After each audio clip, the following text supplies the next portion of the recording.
brought to you by Nova शुद्ध घी। जब जब खाए दिल खुश हो जाए, सदियों का नोवा शुद्ध देसी घी, सपना स्वस्थ भारत का। I love घी। लगातार विधानसभा में हंगामे की वजह से कामकाज तो जो हो रहा है आप देख ही रहे हैं, कोई नया तो है नहीं इसमें। मगर भजन लाल शर्मा गए तो हत्थे से उखड़ जाते हैं।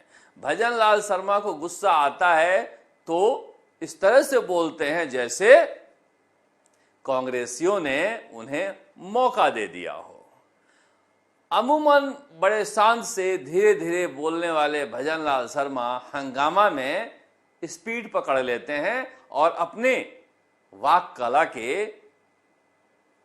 जो सबसे समृद्ध स्वरूप है उसमें बोलने लगते हैं। सुनिए कैसे बोल रहे हैं। धनमान तरफ का हो रहा है, ये उस दुख से उभर नहीं पा रहे हैं, ये उससे उभर नहीं पा रहे। माननीय अध्यक्ष जी, मैं इतना ही कहना चाहता हूँ, आप जिस तरह से, जिस मर्यादा से, जिस संस्कार से और हमारी विधानसभा चल रही है उस हिसाब से आप चलाते रहिए। इन लोगों का कुछ नहीं, ये सच की लोकप्रियता के लिए जिस तरह का नाटक करते हैं ये सामना करने वाले नहीं है। अगर विपक्ष में है तो मेरे साथियों से पूछो, जब बादल होता है तो उनके सीने में दर्द होता है, शरीर में दर्द होता है, क्योंकि उन्होंने विपक्ष में रह करके लाठियां झेली है, उन्होंने अन्याय के खिलाफ लड़ाई लड़ी है। जब वो यहाँ आकर के बैठे हैं तो जनता के बीच जुड़ करके रहे हैं। ऐसा नहीं है कि पैसे आ गए हैं, ये जनता के बीच में पूरा काम किया है और जनता के काम को करेंगे, ये हम आपको विश्वास दिलाते हैं। इतना ही मैं कहना चाहता हूँ। अब देखिए भजन लाल शर्मा का भाषण आप स्टेज पर सुन लीजिए, जब वो पढ़ के बोला करते हैं या फिर थम थम के बोला करते हैं। और विधानसभा में पता नहीं क्यों एक स्प्रिंग लगा रहता है इनका, और जिस तरह से ओजस्विता के साथ ये बोलते हैं लगता नहीं है कि पहली बार के विधायक हैं। और जो बात उन्होंने कही इस बात में गंभीरता है।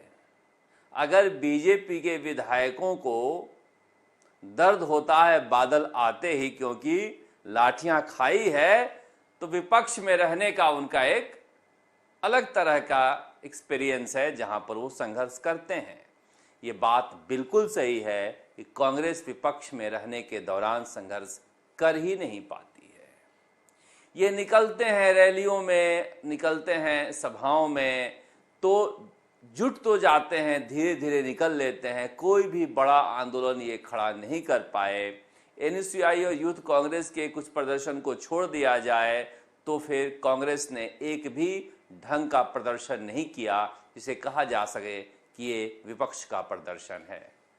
बाढ़ के हालात बने रहे, हर जगह यही दिखाई दे रहे हैं। पता नहीं कांग्रेसी कहाँ है।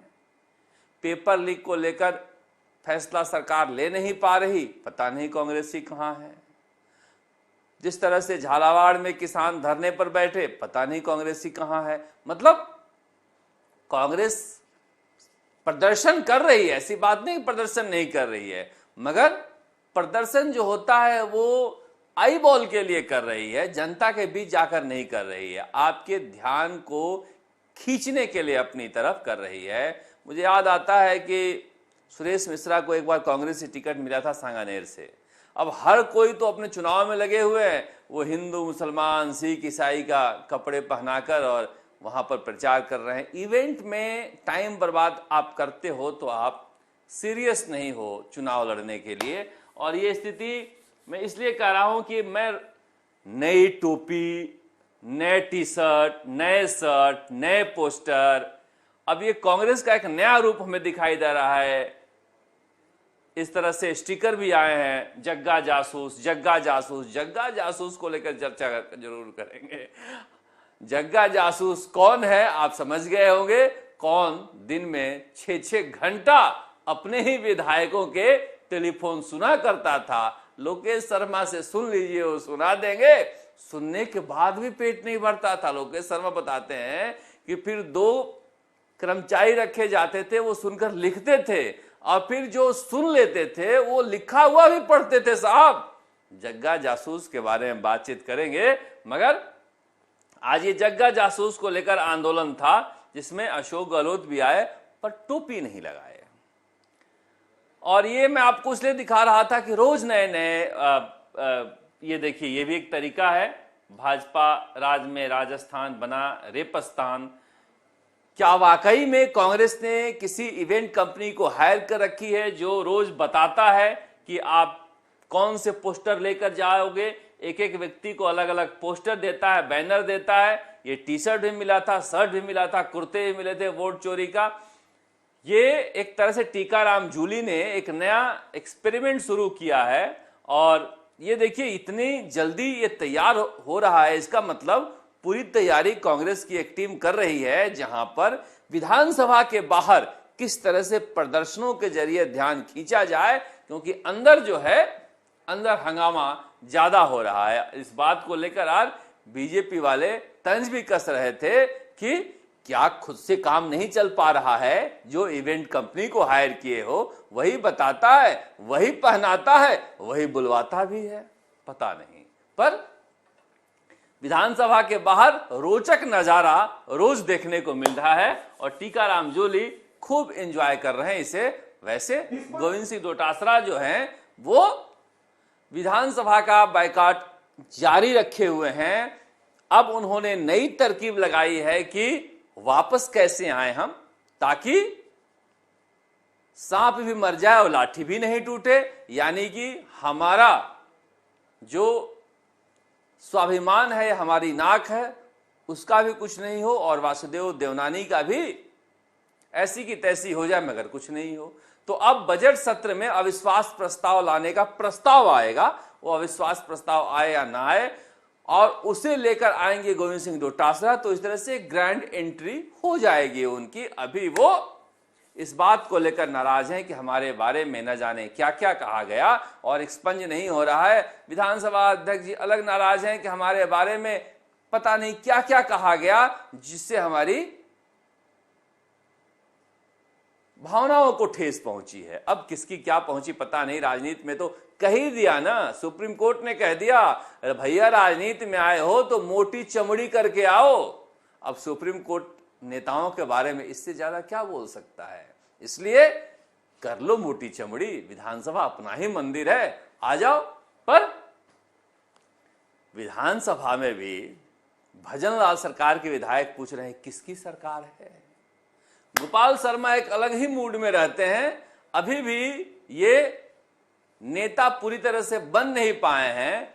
इनके अंदर की पत्रकारिता जाग जाती है और भजनलाल शर्मा सरकार से पूछ रहे हैं ये सरकार किसकी है।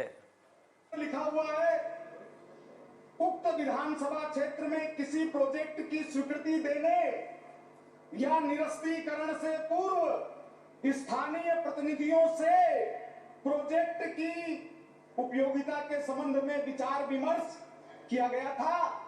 आपका जवाब है जी नहीं। किसकी सरकार है? अरे आप तो प्रश्न पूछो। मैं पूछ रहा हूँ, मैं जवाब पूछ रहा हूँ। आप प्रश्न पूछो। आपने क्या जवाब दिया है और क्यों दिया है ये जानना चाहता हूँ। पूछ लिया। गोपाल शर्मा को ये पता नहीं लग पा रहा है किसकी सरकार है। अब भजनलाल शर्मा आए होंगे विधानसभा में तो बुला के बता देना चाहिए भाई मेरी ही सरकार है।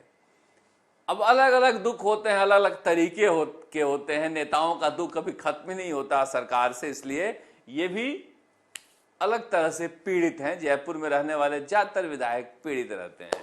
पर बात करेंगे अशोक गहलोत और वसुंधरा राजे। कल वसुंधरा राजे आई, हर जगह छाई, सोशल मीडिया पर मैडम आई हैं, छाएंगी ही। अशोक गहलोत आए, आज आखिरी दिन था तो ये आए हैं। कल आखिरी दिन से एक दिन पहले का दिन था तो वो आई थी। मगर आए क्यों थे? इसलिए आए थे कि भाई साहब साइन करना जरूरी होता है, तनख्वाह जो लेनी है। अब देखिए साइन कर रहे हैं कितने मजे के साथ। काम कुछ नहीं, तनख्वाह पूरी। अब ये कोई बात हुई? भाई साहब बैठो, आप हंगामा करो, टी शर्ट पहनो। ये भी आई थी, ये भी कल साइन करके चली गई। अब मुझे लग रहा है कि जो बड़े नेता हैं अगर वो शामिल नहीं होते हैं, जितने दिन शामिल होते हैं उतने दिन का पैसा लेना चाहिए। पर विधानसभा से तो घर भी मिला हुआ है। अब विधानसभा के कोटे से वसुंधरा राजे और अशोक गहलोत को घर मिला हुआ है, क्योंकि सुप्रीम कोर्ट ने कह रखा है कि कोई पूर्व मुख्यमंत्री को आवास नहीं मिलेगा। लिहाजा अशोक गहलोत ने रास्ता निकाल दिया अपने सरकार के रहते रहते कि विधानसभा में कोर्ट का कोई हस्तक्षेप नहीं होता, इसलिए इन बंगलों को इस पुल में डाल दो और इस पुल से निकाल के इन्हें दे दो, तो फिर ये विधानसभा की सुख सुविधा भोग रहे हैं तो आना ही चाहिए। पर ठीक है, अब वरिष्ठ हैं, वरिष्ठों को इतनी छूट तो मिलनी ही चाहिए। पर बात हो रही थी जग्गा जासूस की। कैमरे लगा दिए गए हैं, तीसरी नजर है, कैमरे से डर क्यों, कैमरे से खौफ क्यों? देखिए, कैमरे के बीच रहने की आदत तो डालनी पड़ेगी। हमारे दफ्तर में भी कैमरे लग रहे थे तो हमें लग रहा था कि कैमरा क्यों लग रहा है, पर अब तकनीक की ऐसी सुविधा हो गई है कि आपकी सुरक्षा के लिए या फिर आपकी जहां काम कर रहे हैं उसकी व्यवस्था के लिए कैमरे लगाए जाते हैं। अब इन्हें सावधान तो रहना पड़ेगा। सावधान रहना पड़ेगा इसलिए नाराज हैं या फिर सरकार वाकई में जासूसी कराना चाहती है? जासूसी किस तरह से करा सकती है? सीट पर बैठे बैठे क्या करते हैं कि जासूसी करा सकती है? हालांकि देखिए, गोपाल शर्मा जैसे विधायक जो हैं, मैंने पहले भी कहा था, इनके वक्तव्य बहुत ही गंदे होते हैं और मैं कई बार शर्मिंदा होता हूं कि ये पत्रकार रहे हैं। पता नहीं इतनी गंदगी कहां से लाते हैं ये। धर्मांतरण बिल पर बोलते बोलते जो अल्पसंख्यक विधायकों के लिए इन्होंने बोला कि तुम घर वापसी कर लो, इस तरह की भाषा बहुत ही गंदी भाषा है। और आज भी रीटा चौधरी भिड़ गई थी जब उन्होंने गलत तरीके से वहां पर बोला था। पर कई लोगों को मुंह का भी बवासीर होता है, तो इस तरह की एक समस्या रहती है। पर जो बात हम कह रहे थे कि ये जग्गा जासूस वाला, अशोक गहलोत ने भी ये बात उठाई और कहा कि निजता का हनन है। जैसे ही उनके मुंह से सुना मैंने विधानसभा के बाहर ये निजता का हनन है, मुझे यकायक अन्यास लोकेश शर्मा याद आ गए और किस तरह से फोन पर बात कर रहे थे।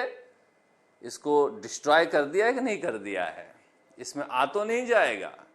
तुम्हें बाहर दिलवा दो, मैं राज्य के बाहर भिजवाया था तो मैं दूसरा दिलवा दूंगा। वो सुनने के बाद आपको लगता है कोई जग्गा जासूस और भी हो सकता है इससे बड़ा। पर कांग्रेस ने आज विरोध प्रदर्शन किया कि सीसीटीवी कैमरे नहीं लगने चाहिए। अभी सरकार की व्यवस्था है, प्रोटेस्ट करने से तो मानेगी नहीं, कांग्रेस आएगी तो हटा देगी। हटाएगी क्या पता नहीं, क्योंकि विधानसभा में प्रवेश जो है वो कांग्रेस ने रुकवाई थी, बीजेपी ने कंटिन्यू कर दिया कैमरामैन का। सचिवालय में बीजेपी ने प्रवेश पर पाबंदी लगाई थी पत्रकारों को, कांग्रेस ने कंटिन्यू कर दिया। इसी तरह से कांग्रेस ने मुख्यमंत्री निवास के सामने पत्रकारों पर के खड़े होने पर पाबंदी लगाई थी, बीजेपी आई तो कंटिन्यू है। इसलिए ये सुविधा की राजनीति करते हैं, इनमें ज्यादा कोई फर्क नहीं है।